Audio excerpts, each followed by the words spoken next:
되어집니다. 어쨌든 60년대 이후에 본격적으로 우리는 경제 성장을 해서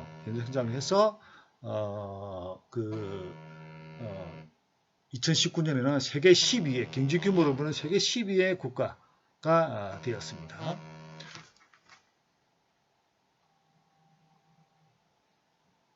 자, 그다음 그래서 1960년 당시에 우리나라의 한국의 GNP 여기서 GDP 넣었다 다시 GNP 넣는데 옛날에는 그러니까 한 20년쯤 전까지는 그 경제 규모를 GNP라고 하는 그 통계를 썼습니다. 근데 그게 이제 그 이후에 GDP로 바뀌었죠. 그러니까 이게 이제 용어가 바뀌었다고 그렇게 보시고 내용은 좀 내용이 좀 다르긴 한데 어쨌든 이것도 이제 이 당시에 60년 당시에 이제 경제 규모를 알려주는 하나의 지표가 이제 GNP였습니다. 그 당시에 우리나라의 GNP는 19억 4,800만 달러였고, 그죠?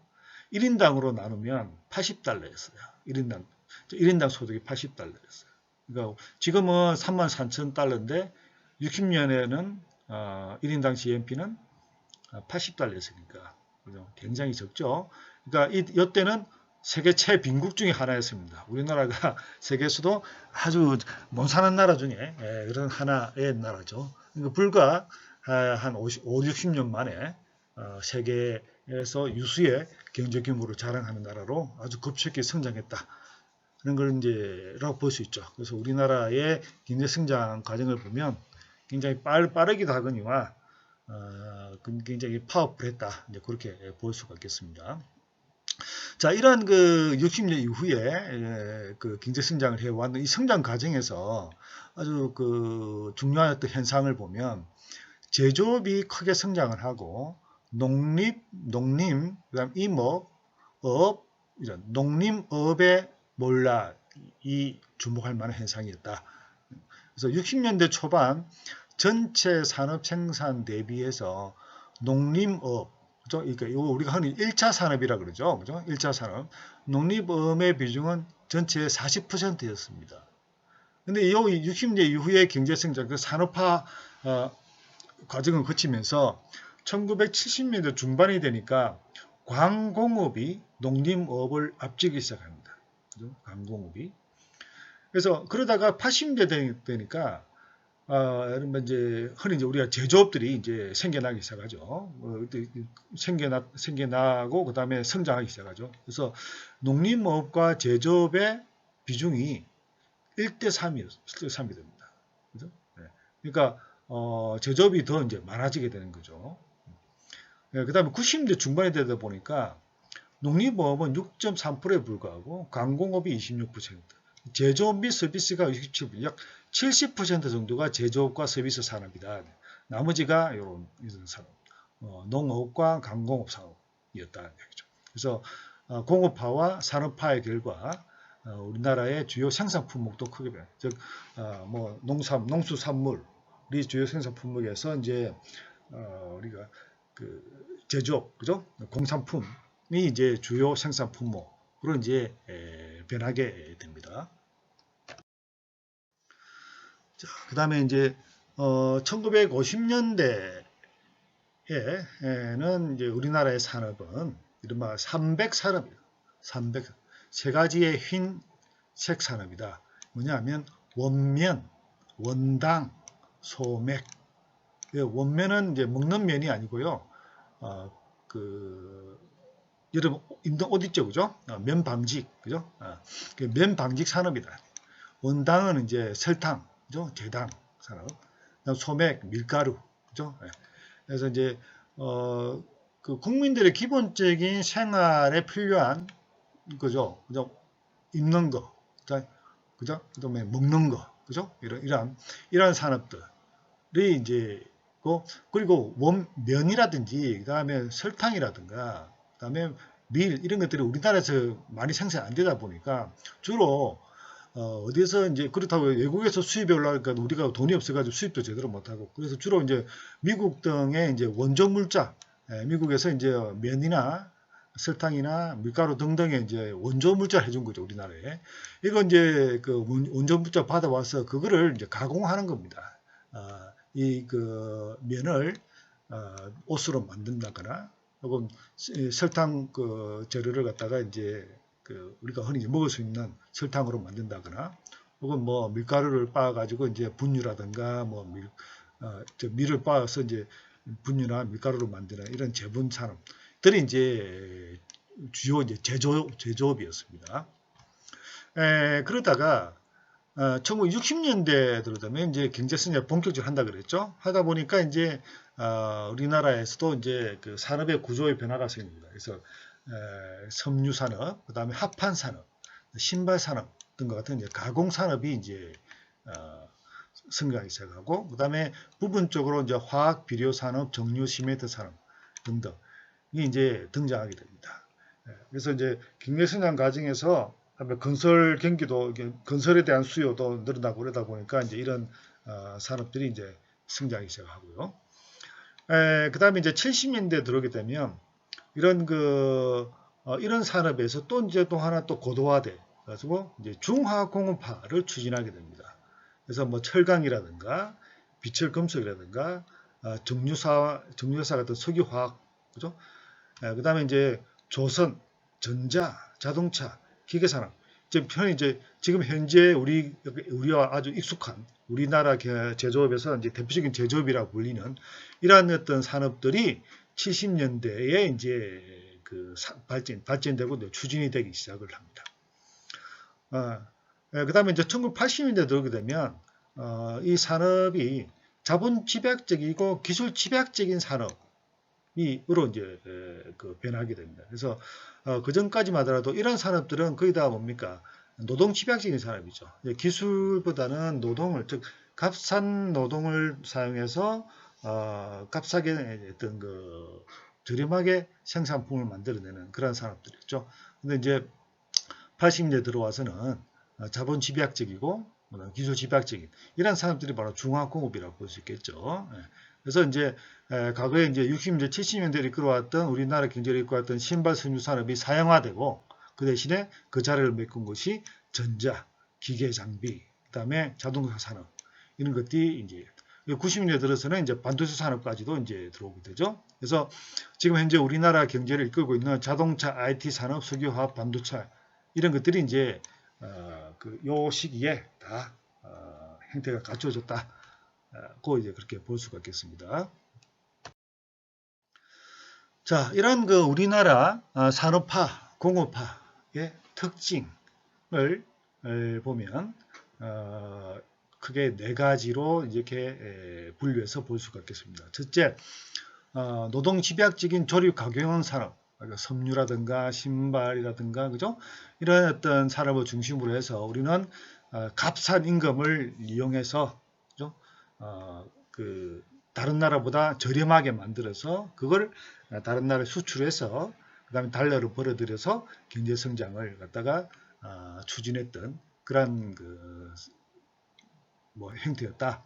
그러다 보니까 제조업 자체가 어떤 기술력을 가진다기보다는 값싼 임금에 기대어서, 즉 어쨌든 저렴한 임금을 사용해서 다른 나라보다 저렴하게 물품을 만들어서 수출해서 이제 경쟁력을 가지는 이제 그런 어떤 구조다 보니까 임금을 아주 낮게 책정을 해야 됩니다. 그러다 보니까 우리나라의 노동자들은 낮은 임금으로 노동을 해야 되는 노동자 희생에 기초한 그러한 산업이었다. 그렇게 볼 수가 있겠죠. 그 다음에 외자 의존형이다. 외자는 외국의 자본 의존했다는 얘기죠. 그러니까 우리가 기업을 만들고 그 다음에 특히 이제 중화공업을 하기 위해서는 많은 막대한 자금이 필요한데 이 자금이 국내에서 다 조달이 안 됐다는 얘기죠. 그래서 모자라는 자금을 외국에서 이제 돈을 빌려 외국의 정부라든가 외국의 금융기관을 통해서 돈을 빌려와서 그 돈을 가지고 기계를 사고 뭐 기업을 만들고 그렇게 해서 이제 성장해 왔다는 얘기죠. 그렇죠? 그래서 외자 의존형 그런 어떤 경제, 그다음에 수출 주도형, 그죠? 어쨌든 외국에서 원료를 사들여 와서 값싼 노동을 이용해서 물건을 만들어서 외국에 수출해서 경제 성장하는 그 수출 주도형 산업 전략이었고요. 그 다음에 캐치업 전략이라고 해서 따라잡는 거죠. 그죠? 따라잡는 거. 그러니까 이제 선진국의 경제 성장 과정을 우리가 열심히 잘 공부해서 그걸 이제 그런 정책을 서게 됨으로써 선진국의 이제 경제 성장 과정에서 해왔던 어떤 시행착오라든가 이런 걸 최소한으로 한다는 얘기죠. 그래서 후발 주자들, 즉 후발성의 이득을 얻을 수가 있었다. 즉 외국의 사례를 다 연구함으로써 좀 더 시간을 전략해 가면서 이제 경제 성장할 수가 있었다. 그다음에 이제 국가 주도형의 산업화, 그러니까 이제 그 산업화라든가 경제 성장 전략을 기업이 뭐 알아서 하도록 놔두지 않고 국가가 어느 정도 큰 그림을 그려가지고 이 그림에 따라 가지고 기업이 움직이도록 그렇게 이제 국가 주도형 산업화 전략을 썼다. 이런 것들이 이제 우리나라의 산업화 공업화의 특징이 되겠습니다. 그래서 이제 급속한 산업화를 이루게 되고 그 결과 과거보다 훨씬 우리나라가 이제 잘 살아지게 되는 거죠. 물질적인 풍요를 이제 누리게 되고요. 근데 그 과정에서 경제성 과정에서 우리는 어떤 부작용 혹은 그 문제점이 이제 발생하게 되느냐 하니까 재벌 기업이 발생하게 됩니다. 그러니까 기업들이 대형화하게 되는 거죠. 그 우리가 흔히 이제 재벌이라고 하는 대기업들이 비정상적으로 커지는 비대화적이고 그래서 우리나라 전체 경제 규모로 봤을 때 소수의 재벌 기업들이 우리나라의 그 경제의 어떤 그 큰 어떤 비중을 차지하는 그런 어떤 현상을 가지게 되죠.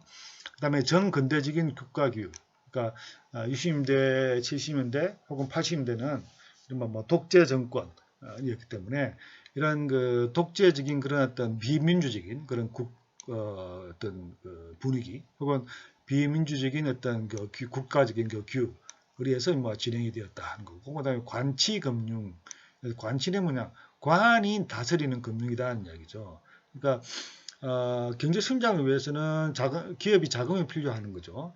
그럼 이 자금을 어디서 조달하냐니까 우리나라는 아까 봤듯이 이제 간접금융 중심으로 즉 은행을 통해서 자금을 빌려서 성장해 왔다는 얘기죠. 그래서 이 은행을 정부가 우리가 적극적으로 개입했다 그랬는데 정부가 경제에 적극적으로 개입하는 하나의 수단으로서 은행을 사용한 겁니다. 그러니까 은행으로 하여금 그죠? 정부가 판단했을 때 앞으로 성장 가능한 산업, 그죠? 사형 산업보다는 성장 가능한 산업에 더 많은 돈을 빌려줘라고 은행에 이제 지시를 하는 거죠. 그죠? 그렇게 해서 앞으로 이제 성장 산업을 갖다가 이제 키워나가는 그런 전략인 거죠. 이제 또 나쁘게는 뭐 예를 들어서 그 정경 유착 그래 가지고 부정부패 그래서 뭐 어떤 그런 기업들에게 이제 은행에서 이제 통해서 돈을 빌려주게 한다든가 이런 어떤 부분도 있습니다만 어쨌든 이런 관치금융이었고 그다음에 특히 이제 아까 얘기했듯이 이제 갑산임금을 기출했기 때문에 노동 배제적인 노사관계 그러니까 이제 가산임금을 계속 유지하기 위해서는 노동자들이 자신의 권익이라든지 이런 부분에 대해서 주장을 하게 되면 기업이 힘들어지기 때문에 가능하면 노동자보다는 기업 우호적인 그런 그 경제 정책 혹은 뭐 국가가 이제 기업 우호적인 그런 정책에 서게 된 거죠. 그래서 노동자의 손을 들어주기보다는 이제 기업의 손을 들어줘서 그 기업의 이익을 지켜준다든가 그렇게 해서 뭐 어쨌든 수출을 많이 해서 이제 경제 성장을 이룩하자 그런 어떤 전략이었죠. 그다음에 이제 비민주적인 정부로 해가지고 국민의 통합력, 국민에 대한 정부 국민의 이제 정부에 대한 신뢰가 많이 이제 낮은 그런 어떤 사회가 되었고요. 또 영호남 간의 지역 간 불균형, 영남과 호남의 이제 경제적인 불균형 문제, 그다음 수도권 서울과 경기도를 중심으로 하는 수도권 중심으로 막 경제가 발전. 그다음에 이제 경제성 과정에서 이제 발생할 수 있는 환경 문제, 그죠? 환경 문제에 대해서 굉장히 무관심함으로써 환경이 굉장히 악화되죠. 공기도 나빠지고, 그다음에 하천도 더러워지고, 이제 이러한 결과를 이제 맞이하게 됩니다. 네, 그래서 이제 마지막 페이지인데요. 그래서 앞에 제가 말씀드렸다시피 우리나라 경제는 이제 그 해방 이후 몇 년간의 어떤 혼란 기기가 있고 그 다음에 50년부터는 뭐냐 6.25 전쟁이라고 하는 그 전쟁을 3년간 겪었죠. 그 다음에 그 이후에 뭐 아주 그 불안정한 그런 어떤 그 경제 그 상황에서 60년대 들어서 이제 이른바 이제 본격적으로 이제 경제 성장은 이제 기지개를 펴기 시작합니다. 그래서 이제 60년대, 70년대, 80년대, 그다음 90년대 이후 이렇게 나누어서 이제 우리나라의 경제를 살펴볼 건데요. 자, 60년대의 그 산업화 이전, 60년대 산업화 이전의 한국 경제를 이제 한마디로 요약하면 원조 경제다 그렇게 보여졌습니다. 그러니까 이제 우리 경제가 60년대 이전에는 우리 경제는 스스로 자립할 수 있는 그런 경제가 아니라 원조에 의해서 외국의 원조에 의해서 경제가 유지되는 그런 시기였다 그렇게 볼 수가 있겠습니다. 자, 1945년에 이제 우리가 이른바 일본의 식민지 강권에서 벗어난 해방을 맞이했죠. 45년 해방 당시에 우리나라 사회는 뭐 농업이 중심이었죠, 그죠? 뭐 우리 그 당시에 80% 이상이 농업에 이제 종사를 했고, 그죠? 그래서 농업 부분에서는 봉건적인 지주와 소작 관계였습니다. 그러니까 소수의 지주들이 이 땅을 소작인에게 나누어져서 그 농사를 짓게 하고 이 소작의 일부분을 갖다가 받아서 받는. 그리고 이제 이 소작인은 지주에게 이제 농산물의 어떤 일부를 갖다가 지주에게 주고 나머지 가지고 이제 생활하는 이러한 관계였죠. 그죠? 예. 본건지 지주 관계와 그다음에 공업 부분, 뭐 일부 공업이 그렇게 많지 않았습니다만 일부 공업 산업 부분에서는 자본주의적인 임노동 관계, 즉 임금 노동자, 그죠? 그러니까 이제 기업과 노동자의 관계가 이제 혼재되어 있는 상황이었습니다만 어쨌든 절대적으로는 뭐 지주와 소작인의 관계였다. 그 다음에 지주와 그 다음에 친일 관료, 그러니까 그 45년 그 식민지 그 시기 안에 뭐 친일했던 그런 관료들, 그 다음에 친일적인 어떤 그 자본가들, 이런 그 지주와 친일 관료, 그 다음에 친일 자본가 세력과 그 다음에 농민, 이 이제 농민들은 이제 어쨌든 토지 개혁을 요구하는 거죠. 이런 지주와 소적 관계가 뭐 지주가 충분히 그 농민이 그 생활하고 그죠?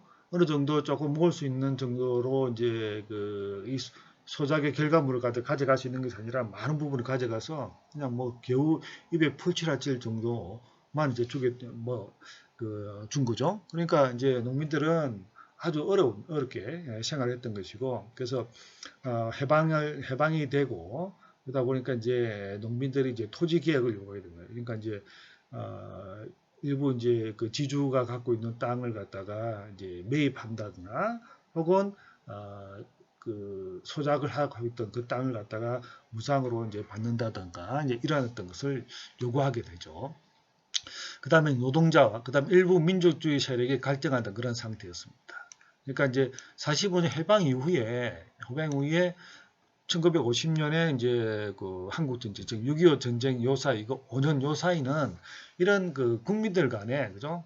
그러니까 친일 그 자본가, 그 다음에 그 친일 어떤 뭐 관료, 그 다음에 지주와 일반 어떤 농민을 중심으로 하는 어떤 국민들, 그 다음에 그 식민지 기간 동안에 독립운동을 했던 이러한 사람들, 즉 민족주의 세력들의 어떤 갈등이 굉장히 많았던 그런 시기였죠. 그러니까 뭐 경제 성장이라고 하는 것은 뭐 도저히 엄두도 못 내던 그러한 시기였습니다. 그러다가 1950년에 한국 전쟁이 발발하죠. 그래서 이 3년간 한국 전쟁을 통해서 남한 사회 내부의 갈등 관계가 완전히 무력화됐다. 갈등 관계는 요 갈등 관계를 말하는 거죠. 그러니까 우리가 흔히 이제 지금 이야기는 막 좌익과 우익, 그러니까 이제 뭐 지금 표현하게 되면 보수와 진보 이렇게 볼 수 있겠죠. 그래서 보수와 진보가 해방 이후에 아주 그 첨예하게 갈등하던 그런 시기였는데, 그죠? 그러다 보니까 그러던 것이 이제 한국 진정을 통해서 우리가 급속하게 우리는 뭐 반공 국가가 되어버린 거죠. 우리 이제 대한민국을 지키기 위해서는 우리는 이제 반공을 해야 된다. 그러니까 반공 분단 국가, 즉 반공 국가를 유지하기 위해서는 어떻게 되느냐? 좌익 세력, 진보 세력들의 힘을 잃게 되는 거죠. 자연스럽게. 그죠? 그러니까 이제 보수파들, 이런 보수파들 대부분의 이제 보수파들이 이제 이런 사람들이죠. 그죠? 이런 사람들이 보수파죠. 이 보수파들이 이제 실권을 쥐게 되고, 자연의 이제 그 진보 내지는 좌파적인 그런 성향을 가진 사람들은 뭐, 그, 1950년 이후에 거의 뭐, 지리멸렬하게 되는 그런 상황을 이제 맞이하게 됩니다. 그 다음에 이제 전쟁 이후에 미국은 파괴된 산업시설을 복원하고 국민의 생활을 지원하기 위해서 원조 프로그램, 즉 원조 경제, 그죠? 원조를 많이 했다. 근데 이승만 그 당시에 이제 이승만 정권은 이런 미국으로부터 원조 물자를 생산적으로 이용하기보다는 자신의 권력을 유지시키는 세력에게 배분해줬다. 그러니까 이 원조 물자를 국민들에게 혹은 어떤 기업에게 배분해서 경제를 발전시켜야 되는데 그런 그 이승만 정권의 어떤 그 도움을 주거나 혹은 이승만 정권의 어떤 그 필요한 그런 어떤 그 권력 사람들에게 정치인 내지는 기업이나 이런 사람들에게 이제 이 원조 물자를 몰래 빼돌리는 거죠. 그죠? 우선적으로 배분해 준다거나 빼돌리거나 이렇게 함으로써 이른바 이제 그 국민들의 어떤 그 불만을 사게 되죠. 그래서 이제 이승만 정권 하에 부정부패가 뭐 굉장히 만연하게 됩니다. 여기에 대한 국민들의 불만이 많았고요. 결정적인 것이 1960년에 이제 그 3월 15일에 국회의원 선거 뽑는 총선이 있었는데 이런 3.15 부정선거라고 그러죠. 이제 그 선거 결과를 조작해서 그죠? 이승만 정권에 유리하도록 표를 조작하는 그런 사건이 발생하게 되죠. 여기에 대해서 이제 국민들은 뭐 굉장히 분노하게 되고 그러다가 그 과정에서 이제 약 한 달 뒤에 4.19 혁명이 발생하게 됩니다. 4.19 혁명이 이후로 그래서 더 이상 이제 이승만 정권이 이제 그 정권 유지할 수 없는 그런 상황이 되고 이승만은 이제 망명을 하게 되죠. 그래서 이제 이승만 정권이 이제 무너지고 새로운 어떤 정부가 이제 들어서게 됩니다. 요 다음 이야기는 다음 주에 계속해서 하도록 하겠습니다. 오늘 긴 시간 수고했습니다.